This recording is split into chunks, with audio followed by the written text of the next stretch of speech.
Hello and welcome to Against All Odds. My name is Rachel Munyeheli, and as you know, Against All Odds is all about survivor stories. Today we have a story that's a bit twisted. Whether you're trying to think, is it only something that's natural, or it may be caused by something spiritual? Whatever it is, at the end of it, she became from a victim to a survivor, and it was all through faith. That's when you realize that sometimes when you do believe in a higher power, anything can be possible. But I'm not here to tell that story. Grace is. Help me welcome Grace to Against All Odds. Grace, thank you so much for coming through. Thank you so much. Great. Grace, ngatimbotangira nekubvunza kuti wakakura mumhuri yakaita sei, mwiri wanga mumhuri menyu, and uyezve usati experience blindness yawambotaura kuti wakambo experience. Waisenza here zvaive zvakanaka here mulife mako? Okay, yeah, this is an experience of the blindness. Ndaishanda ndatona about 10 years ndichishanda msalon, and then pakatanga COVID first yakatanga COVID yakatanga yaya, and then ndova ndachinja salon mandaishanda ndova ndinoshanda ku Home Get More, ndatanga kushanda mu Home Get More, and then takangoplana kuti guys ngatitei around, you know, yeah, kwanza kuti tisave mari, yeah. So nandiri pa number 5 pa muround muyamya, ndiri pa number 5 kudaro taitopanana vanhu, and then 10 yangu payakasvika musi wandakapiwa mari yangu around. That's where I started feeling funny. Nditoti ko maziso angu chii chiri kuitika. Ndibva ndatoti so nandina mama vangu, and then ndibva ndataudzwa kuti mama uyai musaine cause apa handichatomboone. Vautoshamisa kuti hauchaona ko what's happening. Ndikati I don't even know. Pandakangopiwa mari yayo, and then ndobva ndatovapa kuti vaverenge kuti mari yakakwana here, and then ubva watozosaina pasi. Saka uri kuti panguva yekuti uchitambidzwa mari paya ndo pawakatanga kuita kunge wanga usasanyatsoona. Waita was it a blurry vision, dzave dzunge here, waita kuone chii? It was blurry. Yeah, so zvakaitika before the round thing. Ndakazvezvekuti wangokurawo hausati wamboitirawo birthday, you know. So muna November ndaida kuitawo a birthday party, and then ndobva ndangoitawo a birthday party tiri musali ngoti guys munhu unongozvitengerawo chikafu chako chinja. Ndakangokwanisa kuita ipapo kungotengawo cake. So that musi 25 November vanhu vakatouya kubirthday kwangu chichi zvese zvazvitori right, but that same day iroro futi ndakatotanga kutonzwa kaheadache pakauya vanhu vekubasa, and ndovanangoti mheno. Saka kwakauya ndakatoinvita imwe sister yangu mufundisi, and then bva ndatovaudza kuti ndikutonzwa musoro, I don't even know kuti chii. Bva watondinamatira sister yangu paipai, bva zvatopera, bva tatoita birthday, taita birthday redu, zvatopera, bva ndatodzokera kubasa. Ndadzokera kubasa next week yacho ndo pandaipiwa mari yangu around. Yeah, saka izvi zvakatangira musi webirthday, but musi webirthday ndakangonzwa ka slightly headache, ndobva ndatodzokera kumba ndichitonzwa ndito right, but nandangonzwa katuma headache tungoti wakandibata, and then tobva toita se yobva yaenda. But musi weround manje, musi wandakatopiwa mari ndichidedzwa, zvikanzi gichu usaine mari yako. Musi wandakaenda unosaina, ipapo ndakatadza kana kuona malines ekuti ndikwanise kusaina bhuku. Ndobva ndatozodedza like mama wangu andaishanda navo, mama vangu musara pevana, she's my mom, ndo vandaigara navo, vandaishanda navo kubasa. Bva vatouya bva vatosaina chibhuku rera, bva vatoverenga mari, vaona kuti mari yanga yakakwana. Saka ipapo waona kuti wakuexperience that blindness, wakaenda here kuchipatara kuti unoonekwa kuti chii chachiitika? Handina kuenda kuchipatara ipapo. Ndakatoenda kumba ndobva ndatogara 2-3 days. Zvezvekuti ndandiri mudhinayo ndikati kana ndinoona ini. Zvezvekuti aisati aitoti ichita ichidzika, nhasi ndaiona mbichana zvichida. Ndobva ndatozosvika panangu kuti handichatoone, ndakutofamba ndakatoita se ndakatobatwa. So kuchechi kwedu kwakunawo Dr. Gwenero, vatoti no, you should go kunoona chidoctor. Bva ndatoenda kupi kwadoctor kweyo, bva vati zvoni fanira kutoitwa CT scan izvozvi, like immediately. Ndobva CT scan iyaya ndaenda kuCT scan zvikanzi kesi yake haisitomboda CT scan, ikutoda MRI. And MRI was very expensive. Apa nemari yanandina, mari yangu yeround yandakapiwa ndakabva ndatodzosera half, ndobva ndaidzosera kubasa. Saka ndasora nehalf. Half iyi ndaida kubhadhara marent house, like my sister funda igara nikamuningina kangu ndini ndandiri breadwinner wake saka papatone zvinhu futi zvandaida kutoita sei zvandaida kutokavha apa mari yato half imwe half yaita sei yatodzokera kupi kubasa ndichiitira vamwe 5 vari kumashure cause nasingaziva kuti kesi ndichaita sei zvandaita blind you know. Saka mari ye-MRI scan iyi yawaitaura wakazokwanisa kuireza here because an MRI is quite expensive, not very expensive. Yakaita mari yenu uyezve kwakwanisa kuireza how? MRI andinotozoireza ndirini ame asha kuchechi so vanhu vekuchechi pavakatongonzwa kuti ndo zvakaitika since doctor vangu atotanga kutondibatsira saka nyaya yakabva yatotanga kutaurwa mumagroups vanobva vatotanga kuita sei kutondinamatira pavakaudzonzi ndinofanira kuitwa MRI vatoti china unobvunza chitora maquotation chichi ndobva ndatoenda. MRI was going for 1200 at that time tobva tazoona edu kwakati chipay mari yakatorezwa nevanhu vekuchechi vandoseva navo kuushering team. Yarezwa mari waitwa MRI madoctors akaonei? Yarezwa mari pandaitwa MRI maresults haana kubuda ipapo maresults akabva atoenda kuna doctor vaindiona at that time akaenda kuna Dr. Gwenero because ndo akabva angoendeswa ikoko straight pavatoona hapana chinhu chavakaona. But eyesight yakaramba ichitoita se ichitodzika ipapo pacho pakatozobuda maresults nandisatoone wangori kumberi kana wangori kuhospital? Ipapo nandiri kumba nasandatoadmitwa vatozoti ufanira kutoita se kuadmitwa ndobva ndatoadmitwa kwasekuru Kaguvi kupa rinyatwa ndopandakabva ndatoadmitwa nandisatoone zvachose ipapo. Saka wapinda muhospital wakaita mamanzi mangani uri muhospital? Ndakaita 2 months uri muhospital. And uri muhospital waiwana treatment here wakazokwanisa kuona chii chaitika? Yes, vakazondiudza hanzi inonzi optic neuritis, the inflammation of the optic nerves. Saka hanzi zvaibatana nema-nerves. Saka but ivo chiremba vaitotaura chinzi condition is very tricky because you are the first person in Southern Sahara. So imagine uchinzwa nachiremba kuti you are the first person. Zvikanzi isusu changu yeto patinokwanisa. Saka ndakabva ndatoti Mwari, so what are you saying? Kuti zvafamba sei? Vari kutoshayiwa kuti zvinhu zvakakonzereswa nei? Ndakatobvunza saka nhai chiremba zvakakonzereswa nei? Vakatoti ndo zvatoda kutotsvaka kuti chii chakambokonzeresa this blindness. Well, as you can hear Grace narrating her story, telling us that she wasn't too sure whether it was something spiritual or is it only scientific and on the medical terms. Like she said that the doctors did explain, Kuti, it's something that has really never happened in this side of the region, especially in Zimbabwe. When we come back from the break, we're going to find out, did she recover from her blindness? Don't you go anywhere. This is Against All Odds.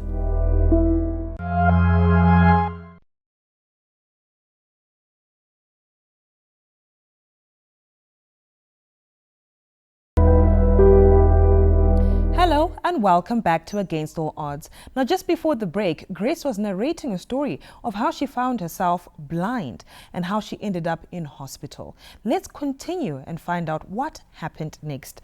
Now, Grace, watsanangura kuti wewe wangosasatoona? Nansatoona. Ndobva watosvika pakuitwa mascan, matests. Ndobva watozosvika pakuadhimitwa kupinda muhospital. Wakapinda muhospital kwenguva yakareba sei? Ndakapinda muhospital for 2 months because ndakapinda muhospital mid-December ndobva ndazobuda mid-February. Saka takatasa wati nguva yeCovid, saka tichingotasa between 2020 ne-2021. Alright. Saka wabuda muhospital, zvaraite here kana kuti wairamba uchidzokera kumadoctors uchinoda kurikavha? Pandakabuda muhospital ndairamba ndichidzokera because matablets andaimwa maprednisolone aidzikisa immune system. Saka vaida kuramba vachindimonitor because pandakatobuda muhospital after 2 months vanga vasati vakutoda kuti nditobuda muhospital because vaida kuramba vachindimonitor because medication andaitora it was too high. Saka uchimonitwa uchidzokera uchipiwa mapiritsi ako zvakasvika pakuti wangu akukwanisa kuona here futi? Yes, pandakatobuda muhospital nandakutoonawo zviri nani zvekuti ndokwanisa kufamba ndina someone zvangu zvekuti nandakufamba hangu nandakuona but kwete kuzoona zviri kure static. Eyesight yangu yaita ichidzoka gradually. Alright. So fast forward, you are recovering, everything is going well, wakakwanisa kudzokera kubasa? Because remember, wewe munaishanda kaiwewe. Yeah. Wakakwanisa kudzokera kubasa here? Okay, ndakazosvika yange yaOctober ndobva ndatoti since ndakambogadzira ma-detergents nema-perfumes nemazvemabeauty ndobva ndatanga kugadzira ma-perfumes angu because ipapo ndaitogara ndega, ndaibatsirwa ma-rent house nevanhu vekuchechi, even food staff ndaitoigirwa nevanhu vekuchechi. So ndakazongoti you know what guys, chingondipai mari nditange business, nditange kubika ma-perfumes ndiri mumba, ndongobika mbichana ndobva ndatotanga kubika ma-perfumes ayaya. Ndobva ndatobika ma-perfumes akawanda zvisingaite, and then ndobva ndatomanager kuma-distributor, kuona ma-distributors vakatomatengesa, and then I managed to raise mari yekuti ndidzokere back kubasa. So kubasa paunga kunoitei manje?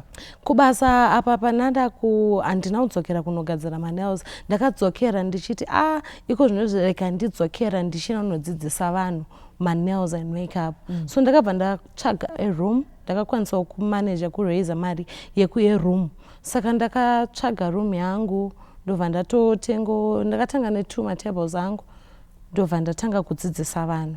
So pandakangotanga kuadvertisawo ndakaonawo one student, ma-students angu vatozoita 4-5. Yeah. All right. Saka zvasvika ipapo, now you know you feel like you're well, everything is going fine, zvanani wakuona business rakutanga kufamba zve, chii chakazoitika manje apa? Okay, so business parara kufamba, so pane rimwe group rema-friends angu taipota tichiendesa ma-pads kuma-orphanages. So takatoenda ku-orphanage, ndakati inini guys ndoda kuenda nezvinhu zvema-nails and makeup, ndoda kungokwanisawo kuita sei kubatsirawo vanhu kudzidzisa zvinhu zvemakeup kuma-orphanage ikoko. So takatoenda pa-this orphanage vakatotudza kuti isusu tikufesa ma-challenges ekuti mwana akasvika 18 years hatichakwanisa kuramba takamuchengeta, takufanira kumuita sei kumubvisa pahome. Patatotanga kubvunza saka makamubvisa pahome asina any skill anozoita sei out there. Ndopo vakazotaura kuti tikutotsvaga kubatsirwa. Ndobva ndatongoti you know what, ngavauye since ndandapfuura karoom kangu, ndobva ndatotanga kuvadzidzisa ma-nails nemakeup. Zvakambotora hazvo time because ku-orphanage vanotombofambisa ma-papers vachifambisa ma-papers, havangokupe mwana just like that. Yeah, vanenge vada kuona futi environment yemwana paachazenge achishandira chichi. Yeah. Okay. Saka zvaifamba zvakanaka. Saka zvaifamba zvakanaka. Pavatozouya ndichitovapo mari yechikafu, mari yetransport, tatisina hedu zvakawanda, but the little we have taitokwanisa kuita sei kubatsirana. Yeah. This is where the second stage comes through. Yeah. Wakatanga ku-experience my symptoms. This is on your right side. Is it right or left side? It was right. Okay. It was left side. It was left side. Yeah, it was left side. Wakatanga ku-experience achi. Ndakatanga kunzwa roko rwangu rairwadza. Ndakatombofunga kuti pamwe ndatadza kurara. Zvobva zvatoramba zvichienderera. Zvakaita for 3 days. Ndobva ndaida kutorukwa musoro wangu, ndatonorukwa musoro wangu. Roko zvobva zvatoita zvichikwira nekumutsipa. Musoro wangu wabva watotanga kutotema. Zvakanzi unofanira kutoenda kopi kunoitwa maybe x-ray. Woone kuti chii, kozi kurwadza kwari kuita roko rwako asichazi right. Ndobva ndatonoitwa x-ray pa-Red Cross. Bva vatoona kuti hapana zvazviri wrong.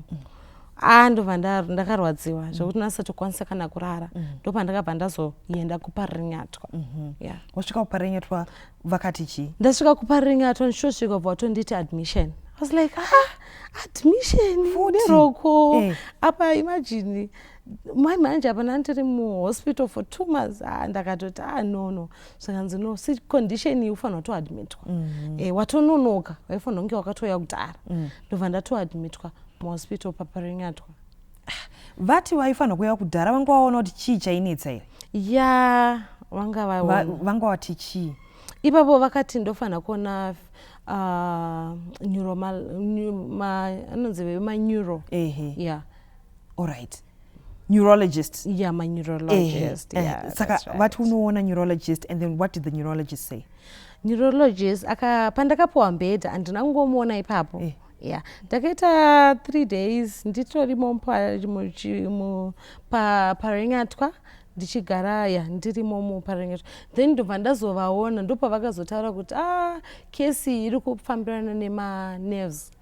Yaifanira kutopikwa this, yaifanira kupikwa pawakaita blind. Ndopaifanira kupikwa this condition. But hapana kukwanisa kupikwa this condition. That's why yakabva yauya ine ukasha.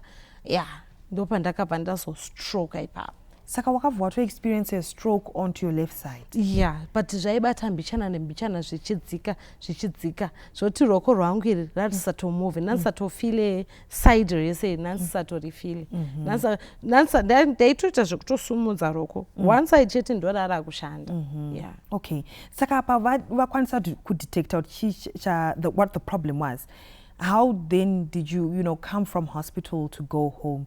Kuti wakagara muhospital nguva yakareba sei? Okay, apa ndinogara muhospital nguva yakareba. Ndakagara muhospital for 2 weeks. But nyaya yemari handisina mari dzaidiwa mamedication, paidiwa zvinhu zvakawanda. Mari dzacho ndabva ndatoti ndokumbira kuti mundiburitse. Because it's pointless kuti ndirambe ndiri muhospital handisi kurapwa. Makandinyorera mushonga, but mushonga yacho right now handina.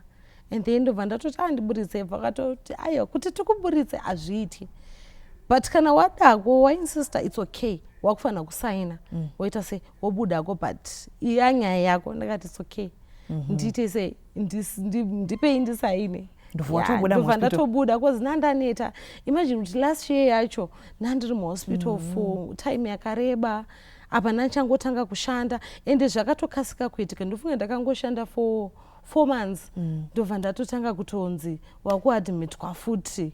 Saka ndabva ndatozobuda muhospital vandadzokera kumba, but zvakaramba zvichitokontinua kutozopedzisira handichatogona kana kusumuka, kugeza chaiko handichatogona kugeza. Ipapo nandagara nesister yangu. Sister yangu ndiye yanga kutondigezesa side rese rarisatomuvhe, kutomutswa, kutotakurwa, zvese nanda kutongoitirwa, hapana chananda kutombogona kuita wega. All right.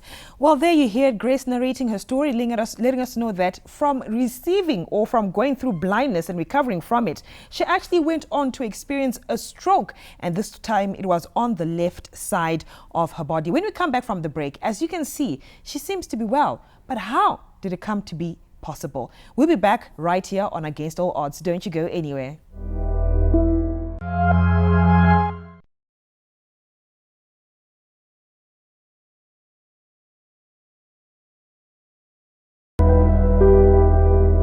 Welcome back to Against All Odds. Now we continue with Grace's story. Having found out that she's going through a stroke and was experiencing a stroke, her sister was now taking care of her. But Grace, apa sister yako yakukuchengeta auntie. Wakadzokera here kunoona doctor kana kuti a specialist kuti akuzochicha achiitika kuti also wanted treatment as well? Yes. Ndakazoenda kwa neurosurgeon, medical chambers, kwa Dr. Gwaunza, ndokwandakazoenda. Ndovakatozoona kuti inonzi neuromyelitis optica. Yakakonzeresa blindness, it was optic neuritis. Now yange yakunzi neuromyelitis optica. Zvese zvaingofambirana nema-nerves. All right. Saka pane mushonga wakakuperi waibatsira kuti stroke yacho iende? Yes, vakandibaya ma-injection. Pane ma-injection andakabayiwa, and this injection raidhura zvisingaite. Nanhasi ndofanira kunge ramba ndichitoribayiwa injection racho. Vakandibaya ma-injection racho aitokosta 1,500. Apa ndaifanira kumabayiwa after every 6 months. Ndofanira kumabayiwa twice a year. Saka ever since pandakatanga kuenda ikoko vakatanga kundibaya, and then obva wandipa medication yavakandipa vakabva vataura kuti wakakontinua uchimwa this medication inozokonzeresa ma-BP kana kuti sugar in long run. So it's better kuti ubayiwe ma-injection. But for mari injection 1,200, imagine kuti after every twice a year you need 1,200 plus my blood test anenge achitorwa every time pandinoenda kupi kwa doctor. Okay. Saka kuti, because I'm looking at you now, Grace. I see, you walked into the studio. You seemed fine. I didn't even, realize that you actually went through a stroke. Kuti uzosvika pauri apa chii chakaitika? Okay, ndakaramba ndichitorapwa ikoko ku-medical chambers. Vachindipa medication, ndobva ndazoitwa physio. Physio andinozoitwa for a long time because nandagara nesister yangu, and my sister vaende kubasa. So takangoitwa takazowana akatikwanisa kutipa mari for physio, but takangokwanisa kuita about 4 masession ephysio. Sister yangu ndiye akatozotanga kutondibatsira kuti chindiitisawo cause takabva tatoudzwa munhu wephysio zvakashaisa hatina mari. So kana uchikwanisa kurakidzwa my sister zvekuti vanosara vachiita kana tatadza kukudedza cause physio the physio guy aitouya kumba. Yeah, okay. So ndakatanga kuita physio. Saka physio ndo yakazokubatsira kuti ukwanise kuita movement. Yeah, physio ndo yakazokwanisa. Yeah, nanzanda kunyatsofamba pa physio. Zvazviri zvakaoma. Ndo patakazoenda kuchurch kwakazoitwa conference. Kwaitwa conference kuchurch. So pakatoitwa a deliverance session. Delivery session papa nawo migogo vekuchurch vaitofambawo nema-walking stick avo bva vatonamatirwa, and then she started walking and now everyone was like, Grace ukufanira kutoita sei, ukufanira kutoenda. Ndakati no, ndakatotanga kuchema ndakati no, ndichitya zvokuti nandine fear, you know, fear is from the devil. Zvokuti ndaitonzi no, you're not going anywhere. Ndaitotya kana kuenda kumberi, but vanhu vakatozouya nehasha vachitondipusha pauche bvandiendesa kumberi. Ndo pandakatozonamatirwa, and then I receive my healing. Ipapo because akatondinamatira akandisimudza pauche, and then patanga kufamba neni pa stage, you know, achindinamatira. Ipapo ndakatotanga kutonyatsonzwa makumbo, tanga kufila the side ranga rakastroka. Yeah, ndakatotanga kutonzwa. Yeah, roko rwangu nandisisarifile, but I could feel kuti roko rwangu, you know. So can we say that your healing was a miracle? Yes, it was a miracle. It was a miracle. Okay, I want to ask this because, you know, I'm hearing the medical terms that you're using, and also quotation even paongori ku hospital kana pakazonana specialist vakazoti no zvakatangira pawakaita blind dopa waifana kutanga treatment and stuff like that. And all these things that they were saying and on the medical side, but we also want to take a look at the spiritual side. Do you think pane munhu akabata mushonga here akasvika pakuda kukukanganisa muupenyu hwako, and uyezve because apa wataura kuti zvinhu kuti iwe uzotanga kunyatsofamba zvakanaka, although you're still in recovery? It's been about 2 years now, if I'm not mistaken. Yeah, it's about 2 years. Auntie, would you say that, you know, accompanied with the miracle, there was also something spiritual chakakubata chakaita kuti usvike pa stage yeongori? Yeah, I think so. There was something spiritual. But ndakazoda kudzokera futi kuBible. You know, something like everything happens for a reason. Kuti sometimes God will separate you from people. Kuti vanogona kutadza kuziva kuti pame panzvimbo yauri haisi right, or maybe God wants to use you, but you know, you're busy doing something. So sometimes Mwari anogona kutendera something kuti zviitike. But yeah, I think it was really spiritual. But yeah, but I thank God. Kuti you look at you now. Yeah, I thank God. You look amazing. I thank God. No one would ever actually think that you've gone through any form of blindness, and also even a stroke itself. In your final words to someone out there who may be walking something similar in your shoes, what would you want to say to them? I just want to encourage someone, just kuti, don't lose hope. Don't give up, you know. Just look unto God. He's the healer. He said, by your stripes, you are healed. And where there's a man to pray, there's a God to answer. So just look unto God, you know, whatever the situation you are going through. Hanzi hapana chirukuitika pasi pezuva rino chisati chamboitika. So usamuvwe, usashekwe any situation. Yeah, things are hard. And muZimbabwe zvakaoma, unongostora na mari, and fanike situation yangu ndakatombosvika pakuti Mwari madi manditora henyu. Imagine kuti you are a breadwinner and now you are blind. Ukufunga kuti so my sister ndichaita sei, my rentals ndichaita sei, but Hanzi, he is my provider. God, Mwari vaitondi provide everything. Ndakakudza kuti at that time ndakatogara a good life. Yekuti ndaitoti saka Mwari kasimaida kuti ndimbozorora here. Saka sometimes unozorealize kuti all right, maybe there's a purpose to this. Maybe, there was a reason for me kuti ndite go through all this ndisangane nezvese zvandakasangana nazvo, because right now I'm happy, I'm testifying, you know, zvandakazoitirwa naMwari zvacho. I received my healing and here I am now. Ndakatotanga futi basa last week, ndakutotanga roko rwangu rakutoita nasatokwanisa even kuita anything, but now ndakutokwanisa kudzokera kubasa, you know. So I just want to encourage someone, kuti just put your trust in God, you know. Everything, God will make a way for you, you know. All right. Yeah. Well, Grace is here to tell us her miracle, her testimony, that sometimes it's all about faith and believing in a higher power. Imagine going through the phase of blindness and then also going through a phase of stroke. But look at her now. She's here to testify and tell us her story. It's all about miracles at the end of the day. And if you have faith, if you have hope, then it shall come to be that all will be well. And these are the stories that we tell right here on Against All Odds. I hope it has inspired someone out there. My name is Rachel Munyeheli, and I'm always excited to share these stories with you. Stories of faith, stories of hope, and stories of miracles. Only right here on Against All Odds. Until next time, do take care.